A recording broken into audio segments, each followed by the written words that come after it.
புகையை கக்கிக் கொண்டு ஆட்டோக்கள் சீறி பாய, கூடவே பைக்கை திருக்கிக் கொண்டு 30க்கும் மேற்பட்டோர் கண்காணிக்க இந்த ரேஸ் நடந்த இடம் சென்னை வண்டலூர் மீஞ்சூர் வெளிவட்ட சாலை.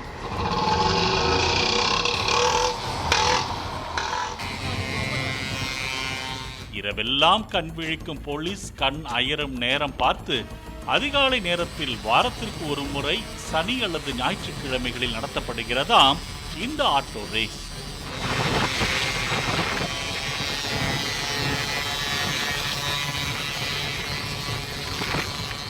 அந்த வகையில் கடந்த 15ஆம் தேதி அதிகாலையில் அந்த சாலையில் செல்லும் மற்ற வாகன ஓட்டிகளின் உயிருக்கு உலை வைக்கும் விதமாக கண்மூடித்தனமாக நடத்தப்பட்ட ஆட்டோ ரேஸில் 8 ஆட்டோக்கள் பங்கேற்றதாக கூறப்படுகிறது.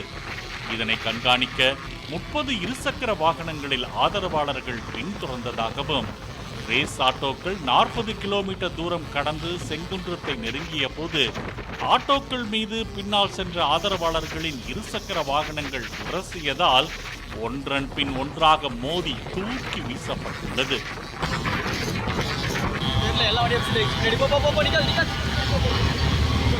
இந்த சம்பவத்தில் குன்றத்தூரை சேர்ந்த மணி, அம்பத்தூர் சாம் சுந்தர் ஆகியோர் தலையில் அடிபட்டு சம்பவ இடத்திலேயே பரிதாபமாக பலியாகினர்.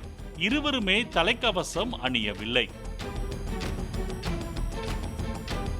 மோகனகிருஷ்ணன், மாரிமுத்து, ஜஃபேயர் உள்ளிட்ட 8 பேர் காயமடைந்தனர். முதலில் இருசக்கர வாகன விபத்து என்று போக்குவரத்து போலீசார் வழக்கு பதிவு செய்த நிலையில் தற்போது ரேஸ் தொடர்பான வீடியோ வெளியான நிலையில் ஆட்டோ ரேஸால் இந்த விபரீத விபத்து நிகழ்ந்ததாக தகவல் வெளியாகியுள்ளது. இதையடுத்து ஆட்டோ ரேஸில் ஈடுபட்டவர்களின் பெயர்களை சேகரித்து ஆட்டோக்களை பறிமுதல் செய்யும் நடவடிக்கையில் போலீசார் ஈடுபட்டுள்ளனர். என் பேர் முத்து, நான் ஆட்டோ ஓட்டு செய்து வருகிறேன். நான் கோயம்பேடு அருகில் சில நாட்களுக்கு முன்பு பொதுமக்களை அச்சுறுத்தல் மாரி வண்டி ஓட்டினால் என்னை போலீஸார்கள் என்னை அழைத்து என்னை நல்ல அறிவுரை சொல்லி, இதுக்கப்புறம் அந்த தவறு நான் செய்ய மாட்டேன், பொதுமக்களையும் யாரும் செய்யாதீங்க. இதுக்கப்புறம் சாலையில் செல்லும் மற்ற வாகன ஓட்டிகளை அச்சுறுத்தி தங்கள் உயிரை பணயம் வைத்து ஆட்டோ ரேஸில் ஈடுபடும் இவர்களுக்கு கிடைப்பதோ 1001 ரூபாய்தான் என்று சுட்டிக்காட்டும் போலீசார் விபரீத ரேஸை தடுக்க ரோந்து பணியை தீவிரப்படுத்த நடவடிக்கை மேற்கொண்டுள்ளனர். பாலிமர் செய்திகளுக்காக செய்தியாளர் கதிரவன்.